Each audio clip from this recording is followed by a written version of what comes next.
Okay. Chapter 11, Shiloh. It's only after I lie back down on the couch that night that I realize all that I've done. To Ma and Dad, for one thing. Ma's still awake. I can see the light in the bedroom as Dad goes down the hall, and then I hear their voices. Not all what they say, but enough. Ray, just found out about that dog myself. Secrets from me, you, and Marty. Till tomorrow. I would have told you then. Every day, the mail to Judd's place mentions that dog to me, and all the time, up on my own property, me not even knowing. I bring my arms up against my ears and hold them there. So many things have gone wrong. It's hard to remember anything that's going right. Doc Murphy knows I've got Judd's dog now. Dad's mad at Ma, and we won't know till tomorrow if Shiloh's even going to make it. Worst of all, I brought Shiloh here to keep him safe, keep him from being hurt. And what that German shepherd done to him was probably worse than anything Judd Travers would have brought himself to do, short of shooting him anyway. This time, when the tears come, I don't even fight them. Don't even try to hold back. I must have slept through Dad's going off to work the next morning, because when I wake up, Becky's standing beside the couch, eating a piece of honey toast and breathing on my face. Dara Lynn's already told her about the dog, because she asked right off, "Where's it at? Where's the doggy?" I sit up and tell her the dog's at Doc Murphy's, and we'll find out how he is that afternoon. Then I look in the kitchen at Ma. There's the set look about her lips that means trouble. That means don't mess with her, 'cause she already in trouble with Dad.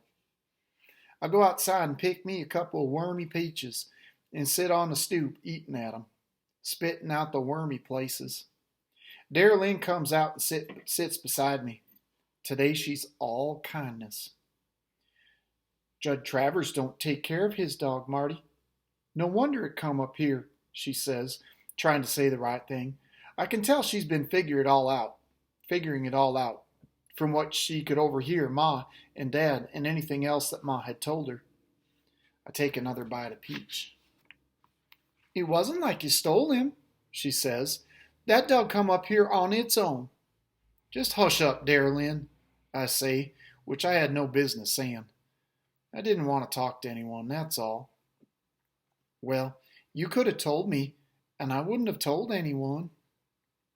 "Thanks. Ma says we got to give him back to Judd Travers when he's better." I get up and start toward the hill to clean up the ground where Shiloh was attacked. See if there's any way I can put some fence wire over the top of that pen to keep out the shepherd. "What's his name, Marty?" Dara Lynn calls after me. "Shiloh," I tell her. I'm only halfway up the hill when I hear a car and turn around. It's Mrs. Howard's car, and David's in it. Soon as he sees me, he jumps out. It's still moving a little, and he comes running toward me. "I get to stay here today," he yells, waving a kite he's brought with him. "Everyone else is going to Parkersburg, and I didn't want to go." I look over to where Ma and Mrs. Howard are talking. I see Ma nodding her head. I get lonely sometimes up at our house, but today I want to be with all that loneliness. Don't want to talk to Dara Lynn, to Becky, to Dad, or even to Ma. If we had a telephone, I'd be calling Doc Murphy every hour. As it is, I have to wait till Dad comes home from work before I can find out about Shiloh. Can't go down there pestering Doc with him and Patience to see. "What do you want to do?" I ask David, trying to dig up a little bit of enthusiasm. David and I are in the same grade, even though he's taller and heavier and looks like he's in junior high already. "Let's try out this kite over in your meadow," he says. I lead him around the long way, away from Shiloh's pen. He doesn't even notice because he's unwrapping his kite, made of silk or something, which one of his relatives must have bought him. We stand out in the meadow flying the kite, and I watch the blue and the yellow and the green tail whipping around in the breeze. And I'm thinking about Shiloh's tail, the way it wags. You get a dog on your mind, it seems to fill up the whole space. Everything you do reminds you of that dog.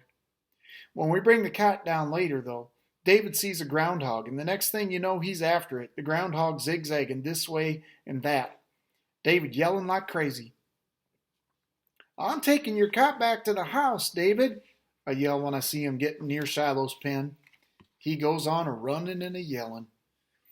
I'm going to make me a handful of soda crackers. You want to have some peanut butter and soda cracker sandwiches? I call out, trying to get him to follow. And then his yelling stops. Hey, he says. I know he's found the pen, and I walk over. What's this? David asked. He looks at the blood on the ground. Hey, what happened here? I go over and yank his arm and make him sit down. He's looking at me bug-eyed. You listen to me, David Howard, I say. Whenever I say David Howard, he knows it's serious. Only did it twice in my life.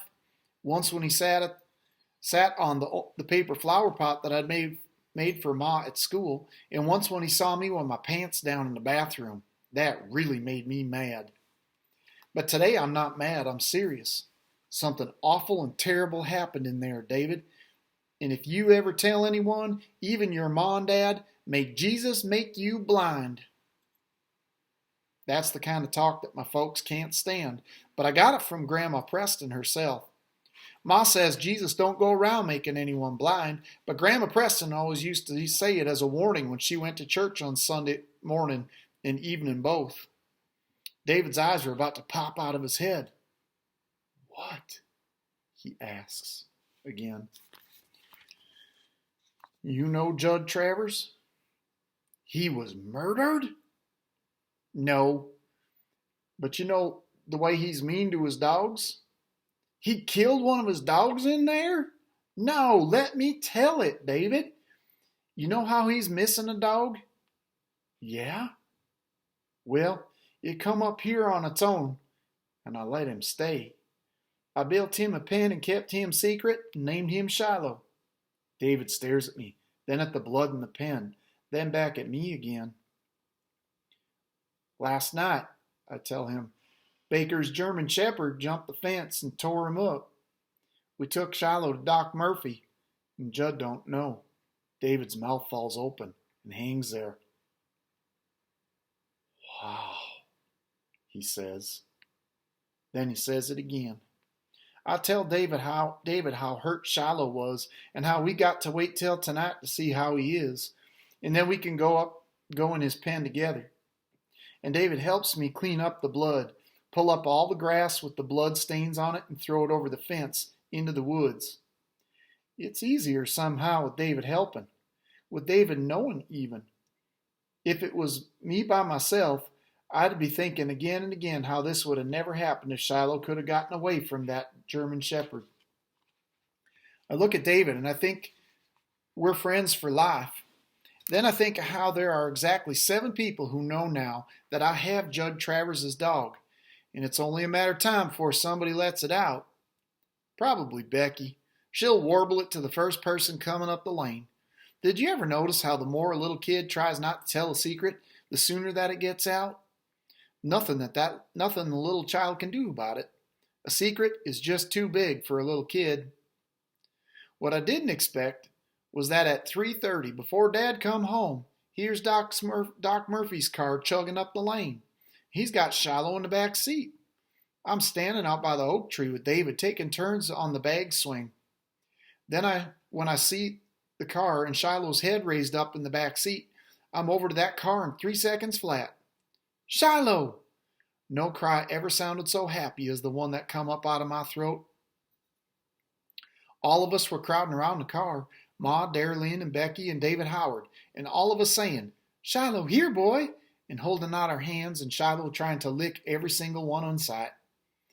Patient recovered faster than I thought he would, Doc says, getting his big belly out from behind the steering wheel so he could stand up. So I figured I'd bring him on over myself. And then to Mother. Had patients coming in and out all day today, and don't know that I wanted them to see the dog. She nodded. I'm going to pay for this, Doc Murphy, I tell him. You send the bill to Dad and he'll pay it, but then I'm paying him. Well, son, that's a generous thing to do with a dog that's not even yours, he says. Is he all well now? No, not by a long shot. Think it's going to take a couple of weeks to heal, and I can't promise you he'll walk without a limp. But I got him sewn back up and full of antibiotics. If you keep him quiet for a few days and off that leg, I think he'll pull through just fine. If Ma was mad at me before, she's not now. Not the way Shiloh's looking all over her arms and getting a quick lick in at her face every time she bends close. Becky's sticking her hand out for Shiloh to lick, and when he does, she squeals and pulls back. Shiloh's tail was going like crazy. It's like a welcome home party. Ma has me bring in this cardboard box from the shed, and we put an old pillow in the bottom of it to cover it with a clean sheet, and Doc Murphy lays Shiloh down inside it. Shiloh seems to know he can't walk too good, 'cause as soon as he tries to stand up, he sits right back down again and licks at his leg. I'm glad Shiloh's back. I'm glad he's going to get better, and that we can keep him till he's all well. But the more I sit there petting his head, feeling his happiness, the more I know I can't give him up. I won't. All right. A lot of good things in this chapter. Make sure you click on the template and you edit the notes so that you can let me know the answers that you have to the questions that I'm going to ask about this chapter of Shiloh. Chapter 12 tomorrow.